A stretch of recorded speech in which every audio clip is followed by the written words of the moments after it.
സംസ്ഥാന ടെലിവിഷൻ അവാർഡിൽ ആൺ പിറന്നോളിന് മികച്ച അംഗീകാരം കിട്ടിയതിൽ സന്തോഷമുണ്ടെന്ന് തിരക്കഥാകൃത്ത് ഗണേഷ് ഓലിക്കര.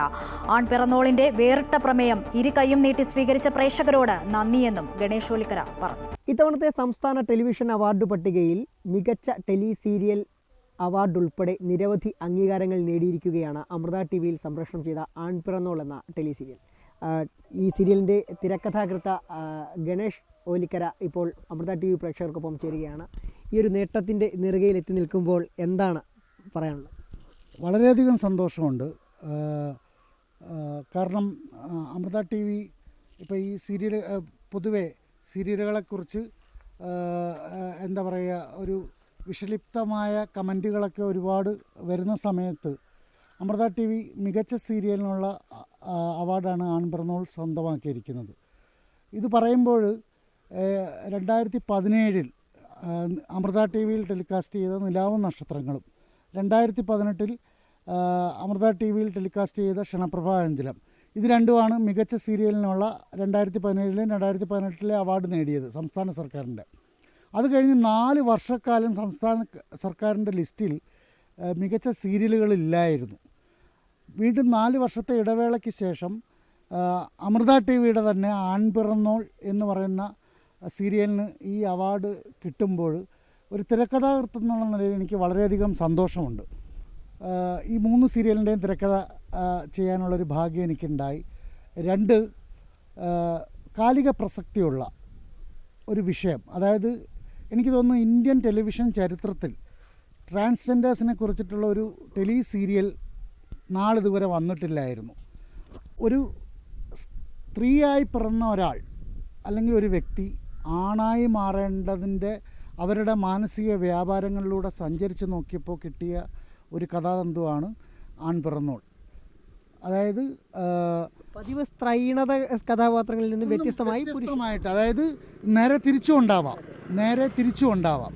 അതായത് സ്ത്രീയായി ജനിച്ച ഒരാൾക്ക് പുരുഷനായി ജീവിക്കാനുള്ള ഇത് ട്രാൻസ് കമ്മ്യൂണിറ്റിയുടെ, ഞാൻ മനസ്സിലാക്കിയെടുത്തോളം ട്രാൻസ് കമ്മ്യൂണിറ്റിയുടെ ഒരു ഇതെന്ന് പറയുന്നത് ശരീരം മാറിക്കേറിയ മനസ്സ്, അല്ലെങ്കിൽ മനസ്സ് മാറിക്കേറിയ ശരീരം.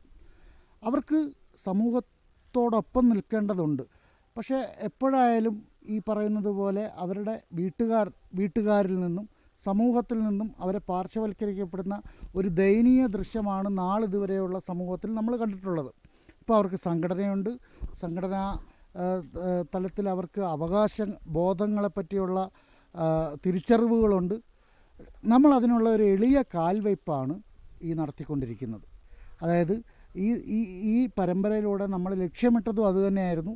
എനിക്കതിനകത്ത് ഒരുപാട് സന്തോഷമുള്ളത്, ഒരു 4-5 ട്രാൻസ് കമ്മ്യൂണിറ്റിയിൽപ്പെട്ട ആൾക്കാരുടെ വീട്ടുകാർ ഇതിൻ്റെ സംവിധായകനെയും ഇതിൻ്റെ മെയിൻ വേഷം ചെയ്യുന്ന റിയ കുര്യാക്കോസ്, നമ്മുടെ മികച്ച നടി, ഈ സീരിയലിൻ്റെ തന്നെ മികച്ച നടിയായി തിരഞ്ഞെടുക്കുക റിയ കുര്യാക്കോസിനെ എന്നെയും വിളിച്ചിട്ട് ഇത് ഞങ്ങളുടെ കഥയാണ്, ഞങ്ങളുടെ വീട്ടിൽ സംഭവിക്കുന്ന കഥയാണെന്ന് പറഞ്ഞിട്ട് അത്ര എന്താ പറയുക, അത്ര മാനസികമായി അവർ ഞങ്ങളുടെ, അതായത് ഒരു ട്രാൻസ് കമ്മ്യൂണിറ്റിയിൽപ്പെട്ട ഒരാളുടെ കഥ മാത്രമല്ല, അവരുടെ വീട്ടുകാരനുഭവിക്കുന്ന, അല്ലെങ്കിൽ അവരുടെ വീട്ടുകാർ ഇവരെ തെറ്റിദ്ധരിച്ചുണ്ടാകുന്ന, ട്രാൻസ് കമ്മ്യൂണിറ്റിയിൽ പിറന്നു പോയതുകൊണ്ട് അല്ലെങ്കിൽ അതിനോട് ആഭിമുഖ്യമുള്ളത് കൊണ്ട് വീട്ടിൽ നിന്ന് പുറത്താക്കിയ ആൾക്കാർ പോലും മക്കളെ തിരിച്ച് വിളിച്ച സന്ദർഭങ്ങളിൽ ശരിക്കും ഈ അവാർഡിനോളം തന്നെ തിളക്കമുണ്ട് ആ അംഗീകാരങ്ങൾക്ക്. പിന്നെ തീർച്ചയായിട്ടും ഞാൻ എപ്പോഴും വിലമതിക്കുന്നത് അത്തരം, അതായത് ഇത് ഞങ്ങളുടെ കഥയാണെന്ന് പറയുന്നവരെയാണ് നമ്മളെപ്പോഴും. അത് ഈ അവാർഡിനൊപ്പമോ അതിന് മുകളിലോ ആണ്. അത്തരം പിറന്നോളിൻ്റെ ഒരു ടാഗ് ലൈൻ പോലും ആ ഒരു അവൻ്റെ കഥ അവളുടെയും എന്ന് പറഞ്ഞാൽ ഇതിനകത്ത് നമ്മളെല്ലാ മനുഷ്യരിലും ഒരു ആണും പെണ്ണും ഉണ്ട്. അത് നമ്മൾ സമൂഹത്തെ വളരെ കൃത്യമായി, എനിക്ക് തോന്നുന്നു ഇന്ത്യൻ ടെലിവിഷൻ ചരിത്രത്തിൽ 1 ഡസനോളം ട്രാൻസ് കമ്മ്യൂണിറ്റിയിൽപ്പെട്ടവർ അഭിനയിച്ച ഒരു പരമ്പര വേറെ ഇല്ലെന്ന് തോന്നുന്നു. ഇതിനകത്ത് ട്രാൻസ് കമ്മ്യൂണിറ്റിയുടെ ഒഫീഷ്യലായിട്ടിരിക്കുന്നവരും അഭിനയിച്ചിട്ടുണ്ട്, അല്ലാത്തവരും അഭിനയിച്ചിട്ടുണ്ട്. അതിനകത്ത് എടുത്തു പറയേണ്ട ഒരു കാര്യമെന്ന് പറഞ്ഞാൽ ഈ മികച്ച നടിക്കുള്ള ഈ അവാർഡ് നേടിയ റിയ കുര്യാക്കോസ്, അതിനുവേണ്ടി അതായത് പെണ്ണിൽ നിന്ന് ആണിലേക്കുള്ള ഒരു ട്രാൻസ്ഫോർമേഷൻ വേണ്ടി അവരെടുത്തൊരു എഫേർട്ട് ഒക്കെ, അവരുടെ ആദ്യത്തെ സീരിയലാണ് കേട്ടോ, ഇതിനു മുമ്പ് അവരൊരു ഇതിലും അഭിനയിച്ചിട്ടില്ല. തിരക്കഥ തന്നെയാണ് ഇതിനകത്ത് എടുത്തു പറയേണ്ട ഒരു കാര്യം. അത് അങ്ങനെ സംഭവിക്കുന്നതാണ്. കാരണം ഇത്ര കെട്ടുറപ്പുള്ള ഒരു സബ്ജക്റ്റ് വരുമ്പോൾ നമ്മൾ അതിനനുസരിച്ച് തിരക്കഥ മുറുക്കിക്കൊണ്ടേയിരിക്കും.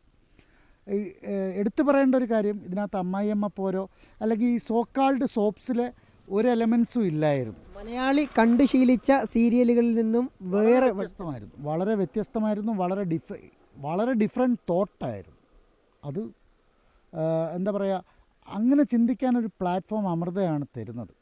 അത് വളരെ എന്താ പറയുക, ഇപ്പോൾ വളരെ സത്യസന്ധമായിട്ട് പറഞ്ഞാൽ 2017 നിലാവും നക്ഷത്രങ്ങളും വളരെ ഡിഫറെൻ്റ് ആയിട്ടുള്ള ഒരു തോട്ടായിരുന്നു. ക്ഷണപ്രഭാഞ്ചലം കേരളത്തിൽ ആദ്യമായിട്ട് ലിവിങ് ടുഗദർ എന്ന് പറയുന്ന ഒരു കോൺസെപ്റ്റ് കൊണ്ടുവന്ന കെ സുരേന്ദ്രൻ എന്ന് പറയുന്ന നോവലിസ്റ്റിൻ്റെ നോവലായിരുന്നു. അതിൻ്റെ ടെലിവിഷൻ രൂപാന്തരമായിരുന്നു. അപ്പോൾ ഇത്തരം ഡിഫറൻ്റ് ആയിട്ടുള്ള തോട്ടുകൾ എപ്പോഴും പ്രൊമോട്ട് ചെയ്യുന്നത് അമൃത ടി വി ആണെന്നുള്ളതും, അതുകൊണ്ട് തന്നെയാണ് ഇത്തരം അവാർഡുകൾ വരുമ്പോൾ അമൃത ടി വി ഏറ്റവും കൂടുതൽ എന്താ പറയുന്നത് മുന്നിട്ട് നിൽക്കുന്നതും എന്നെനിക്ക് തോന്നുന്നു ആസ് എ റൈറ്റർ. റേറ്റിങ്ങുകൾക്കപ്പുറം സമകാലിക വിഷയത്തിലൂന്നി വേറിട്ട പ്രമേയം അവതരിപ്പിക്കാൻ സാധിച്ചത് തന്നെയാണ് ഈ നേട്ടം ലഭിക്കാൻ ഏറ്റവും വലിയ അംഗീകാരം ആയി മാറിയത് എന്നാണ് ആൺപിറന്നോളിൻ്റെ തിരക്കഥാകൃത്ത് ഗണേഷ് ഓലിക്കര അമൃത ടി വിയോട് പ്രേക്ഷകരോട് പറയുന്നത്. ക്യാമറമാൻ പ്രദീപ് വളത്തുങ്കലിനൊപ്പം സുജിത് സുരേന്ദ്രൻ, അമൃത ന്യൂസ്.